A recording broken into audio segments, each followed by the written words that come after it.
ಸುಭಾಷಿತ.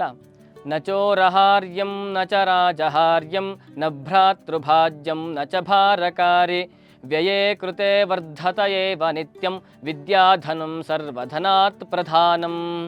ಅರ್ಥ, ನ ಚೋರಹಾರ್ಯಂ, ಚೋರ ಅಂದರೆ ಕಳ್ಳರು ಕದಿಯೋದಕ್ಕೆ ಆಗದೇ ಇರುವಂತಹ ಒಂದು ವಿಶೇಷವಾದ ವಸ್ತು. ನ ಚ ರಾಜಹಾರ್ಯಂ, ರಾಜನು ಕೂಡ ಕಸಿದುಕೊಳ್ಳೋದಕ್ಕೆ ಆಗದೇ ಇರುವಂತಹ ವಸ್ತು. ನ ಭ್ರಾತೃಭಾಜ್ಯಂ, ಯಾವ ಬ್ರದರ್ಸ್ಗಳು ಕೂಡ ಅದನ್ನು ಡಿವೈಡ್ ಮಾಡ್ಕೊಳ್ಳೋಕ್ಕೆ ಆಗದೇ ಇರುವಂತಹ ವಸ್ತು.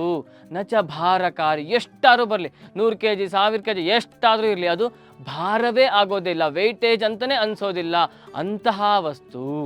ವ್ಯಯೇ ಕೃತೆ ವರ್ಧತ ಏವ ನಿತ್ಯಂ, ನೀನು ಎಷ್ಟು ಬೇಕಾದರೂ ಬೇರೆಯವ್ರಿಗೆ ಕೊಡು, ಖಾಲಿ ಮಾಡು, ಆದರೂ ಕೂಡ ಏನಾಗುತ್ತೆ, ಅದು ಮತ್ತೆ ಡೆವಲಪ್ ಆಗುತ್ತೆ, ಇನ್ಕ್ರೀಸ್ ಆಗುತ್ತೆ, ಬಿಟ್ಟರೆ ಖಾಲಿ ಆಗೋದಿಲ್ಲ. ನೀವು ಕೊಟ್ಟಷ್ಟು ಅದು ವರ್ಧಿಸುತ್ತೆ. ಯಾವುದು ಇದೆಲ್ಲ ಅಂತಂದರೆ ಅದು ವಿದ್ಯೆ. ಎಲ್ಲ ಧನಕ್ಕಿಂತಲೂ ಸರ್ವಧನಾತ್ ಪ್ರಧಾನಂ, ಎಲ್ಲ ಹಣಕ್ಕಿಂತಲೂ ಬಂಗಾರಕ್ಕಿಂತಲೂ ವಸ್ತುಗಳಿಗಿಂತಲೂ ಎಲ್ಲದಕ್ಕಿಂತಲೂ ಕೂಡ ವಿಶೇಷವಾಗಿರ್ತಕ್ಕಂಥದ್ದು, ಗ್ರೇಟೆಸ್ಟ್ ಆಗಿರ್ತಕ್ಕಂಥದ್ದು ಯಾವುದಪ್ಪ ಅಂದರೆ ಸರ್ವಧನಾತ್ ಪ್ರಧಾನಂ ವಿದ್ಯಾ, ವಿದ್ಯೆ ಎನ್ನುವಂಥದ್ದು. ಹಾಗಾಗಿ ಎಲ್ಲರೂ ಕೂಡ ವಿದ್ಯೆಯ ಅಭ್ಯಾಸವನ್ನು ಮಾಡೋಣ. ಧನ್ಯವಾದಗಳು.